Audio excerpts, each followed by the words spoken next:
finally figured it out. That's right. I finally know how babies are made. You wouldn't believe it. The answer is so simple, based on a primitive technique with instinctive incentives. But human civilization is about to fall because young people are not having enough babies. Young people have more fucking babies or we're all gonna die. You hear me? Have more fucking babies. If the fertility rates drop, if they really do, and I know people a lot smarter than me are actually worried about, like Elon's worried. The population is very old and they're not having a lot of kids. And like, this is unsustainable. Like, you can only do this for so long before you don't have anybody living there anymore. And we don't think of that as being a possibility, but it doesn't take that long if nobody has kids for there to be no more people left. Elon Musk, father of 12, who has said civilization will crumble if people don't have more kids. We're running out of people. And what that means, of course, is that you run out of young people, right? You don't run out of old people first, because everyone who is here now is going to be 30 years older in 30 years. And it'll be young people we don't have enough of. And of course, young people are the ones who do the innovation and are going to do most of the heavy lifting, etc. And so there's going to be a terrible shortage of young people. So I've been asking people two questions, like A, can you program? And B, do you have children? One of the primary dampeners on fertility, especially in developed nations, is a homogenization of culture, often through the public school system, sometimes through other means as well. Universities are a common culprit as well, that causes people to enter a very low fertility urban monoculture, essentially, that kind of is the death knell of fertility. Every time I listen to one of these guys speak, it's a little bit creepy. But at the core of it is a concept called pronatalism, encouraging childbearing. And it is being seen as one of the saving philosophies of human civilization. If young people do not have more kids, if they're not encouraged to bear more kids, human civilization might collapse. Here's Elon Musk trying his very best to explain this concept. Like a low birth rate is a slow death for a civilization. It's not a fast death. Yeah, we're chilling for a bit. Yeah. I mean, you're cruising. It's just like the average age just starts drifting up. And then, basically civilization will die with a whimper in adult diapers. Kind of sucks, doesn't it? It's like anticlimactic. It's not exactly. I mean, frankly, if you say, given the choice, like, I'd rather civilization went out with a bang. Believe it or not, that is the most coherent clip I can find of Elon Musk, talking about something he really believes in. But what if I told you that the rabbit hole goes a lot deeper? In fact, the real problem is infinity. And the answer to the question whether or not you should have kids actually lies with you. Let's start in 2022. There's a geopolitical analyst by the name of Peter Zehan, and he's going on this small-time podcast, maybe you've heard of it. What's it called? The Joe Rogan Experience. And he's going there because he has authored a book that I have right here, called The End of the World is Just the Beginning, Mapping the Collapse of Globalization. And this is what he said. And as long as your population is a column, economic growth is spectacular because you don't have to spend a lot of money on your kids. You're not old enough that you have a lot of retirees, but you got a lot of people in their 20s and 30s to build things and buy things, and then a lot of people in their 40s and 50s to do the investing. And the rich world was a population column from 1945 to 1992. And with the end of the Cold War, the developing world became a column in 1992 until now. The problem is that this is all temporary because birth rate keeps dropping, people keep living older, and your column eventually inverts into an open pyramid, upside down. And now you no longer have children, you no longer have a replacement generation at all. And there aren't enough people in their 20s and 30s to buy everything. And there aren't enough people in their 40s and 50s to pay for the retarees. Yet the thesis that Peter presents is very interesting. See, the last time we talked about the tragedy of the commons. Now that was a theory that came from overpopulation. The Earth was at that time approaching 5 billion people, yet today we have already crossed 8. So how come when we were approaching 5, we were worried about overpopulation, overcrowding, resources not lasting for everyone, and requiring depopulation? The idea that the planet has too many people on it, there's no sentiment more implicitly genocidal than that statement. And yet today, after 8, we're talking about having more people? Something doesn't add up. And especially at 8 billion, how come it's not enough? I'm going to flip Peter's narration on its head. I did do a little review of the book, so if you're interested in it at the end of the video, check out the description. There's a link there to my second channel. The first thing you need to understand is globalization. Globalization, whether you love it or not, has been critical in defining what your society looks like. Let me give you an example. Let's talk about transportation. Transportation is that part of human society where people and their things get from one place to another. In the past, you got 2 animals together and you'd get a third one and you'd use it to transport yourself and your goods. But today, we put machines together, machines that look like the ones all around me. But these machines don't just come out of anywhere, right? You mine for minerals, you refine them, machine them into parts, put those parts together, and then eventually you end up with machines that are now doing our transportation. Not to talk about the fuel that goes into it, but think about every step. The accessibility of minerals and metals all across the planet, including raw material like rubber. Then that gets put onto an international market using financial markets that are internationally linked, and then it gets put into machines that are sourced from all across the planet, put together on assembly lines all across the planet, and then eventually transported, distributed into a very accessible and affordable manner. That is something that globalization has gifted us. Many Indians already cannot afford to follow the rules of the road. What do you think would happen if the roads became even more expensive to access? You actually got a glimpse of what happens when globalization is disrupted during the 2020 pandemic. The repercussions from that, just minor disruptions here and there, are still affecting us today. We still haven't recovered.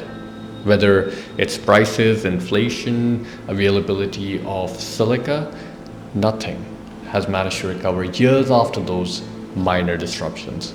So you can really start to understand how much the structure of human civilization and societies will change if globalization starts to permanently break apart. But the question comes back, why more babies, right?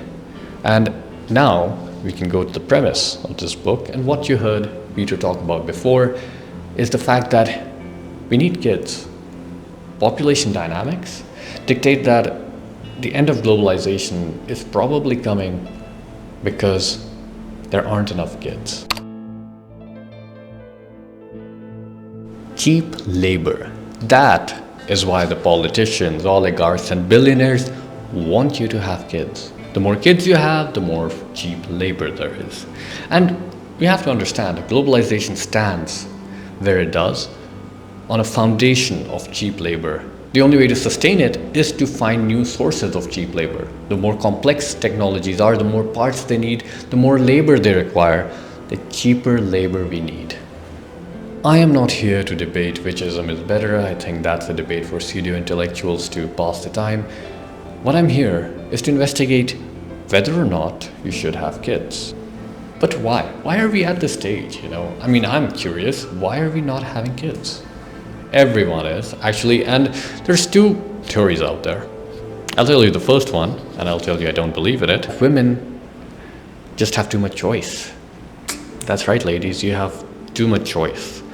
And that's the issue. You have the pill, you have careers, and now you can just choose not to have kids. Whereas in the past, you were just forced to have kids. Accidental pregnancies, well, nothing you can do about it. But now that you have choice, you're not letting human civilization flourish. As soon as you educate women, the size of family shrinks precipitously, like below replacement. And that's partly because women have other options. And I call BS on that. Mostly because having kids is human biology, okay?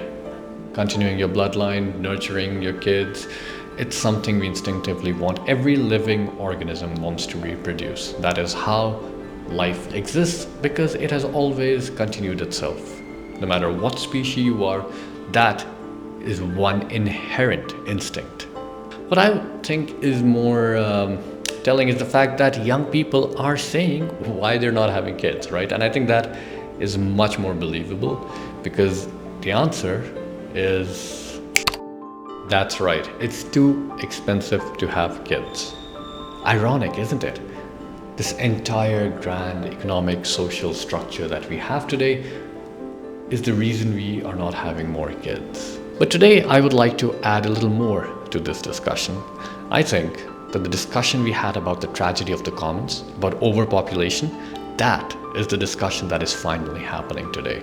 This is what overpopulation and overcrowding looks like, whether it's in a natural system or an artificial socio-economic structure. Whichever it is, this is what it looks like. Let me give you an ecological perspective to it. Think of any animal: lion, deer, birds, beetles. I'm gonna take deer. All right, and now let's think of a habitat. A habitat is basically a collection of things they need, like food, water, shelter, so on and so forth. So in my case, I'm going to imagine an island. It has a place for the deer to eat, roam around, sleep, so on and so forth. And so my hypothetical herd of 4 deer will now swim onto an island. Now, what do you think happens when this herd of deer arrives on an island? Well, this is what will happen. What you're seeing here on the x-axis is time, and on the y-axis is the number of deer. Slowly, they will reproduce, and their numbers will increase. And then they'll stop. And that is called the carrying capacity of that habitat, in my case, the island. What you're seeing here is how populations first grow. There's an abundance of resources, but eventually they start to get saturated. Let's say my carrying capacity on this island is a herd of 60 deer. At some point, the population will cross 60, but at that point, let's say there isn't enough food. The bottleneck here is that just isn't enough grass and vegetation for the deer to eat. So what happens? The entire population just starts to suffer. They don't get enough food, they can't reproduce as much because their fitness is going down. That is how healthy an animal is. And it just doesn't go as far as gym culture in our society. It also extends to every animal. The more fit they are, the more vigorously they live. And that also means that the more they will reproduce. So in our case, once they cross 60, which is our hypothetical carrying capacity of the habitat for this deer, they will eventually not be as fit. And so mortality will catch up and the numbers will fall. And so they'll reach, say, 55, 58, and then the numbers will be below the carrying capacity. More food for everyone, and that bottleneck is released. That is how every habitat for any species you look at is roughly going to take that shape. Now, of course, if there were infinite number of food or infinite number of babies that the deer could have, the population could grow forever. It would reach into infinity, but infinity is not real. And so that is not realistic. In fact, no matter what animal you chose, if you look at its population at any habitat, that's roughly the shape it will end up taking. And that includes humans. This is the population of the US, India, China. You can do this for anyone. I'm going to do one that you've probably seen a headline like this for: Japan. They're all somewhere along this graph. And that is because population dynamics, whether it's animals or humans, is the same. What we've done is basically taken a lot of our requirements, food, water, shelter, and put currency over it. So our socio-economic structures are part of our habitat. So whether or not you want to have kids is directly influenced by your environment. That includes your stress level, the availability of resources, and what you see yourself as being able to do. Do you really see yourself as a member of society that can not only take care of themselves and nurture themselves, but also another human being, that is something we cannot escape. Just as inherent as reproduction is in our biology, so is our response to our environments. Yet governments, billionaires, oligarchs, policymakers, the Illuminati, whatever you call them, they do have some control. These people can influence the population as well as the resources that we have. Say, for example, I'm going to be hypothetical, you need to create jobs and you want to boost your economy. Well, you could hypothetically go to another place, destroy it, and then try to reconstruct it and stay busy, but feed the economy and move money around. Another way you could influence the population, you can keep them working longer. Maybe even force new births. That's good old pronatalism for you. You could also just create a population that is suited for low-skilled work within the country, and then for the lowest margin, just good old slavery. So now you know everything that is related to this discussion, but we're back to our main question now. Should you or should you not have kids? Ultimately, don't listen to the rich people, don't listen to the politicians, don't listen to the media they control, don't even listen to me. The only people you should be listening to is yourself and those that actually matter. At the end of the day, that is the only decision and the only people who need to decide whether or not we should have kids. Till then, stay strong, be kind, and I'll see you next time. We should shame women into not having children, and we should shame men so they never manifest any planet-destroying ambition. And it's unbelievably appalling. It goes all the way down to the bottom.